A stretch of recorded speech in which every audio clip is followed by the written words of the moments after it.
A common error that we find in fast bowlers and in detecting certain errors within the bowling action, one big one that we find is happening more and more is when the players are going to load up into their action and their gather, they really push their bowling hand really far out in front. So I'll take a couple of steps back to show you what I mean.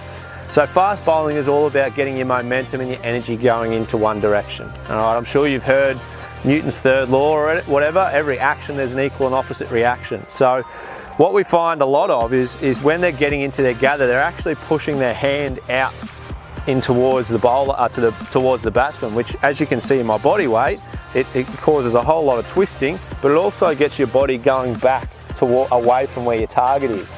As we said, we want to get our alignment and all of our body weight going straight towards where we're trying to bowl.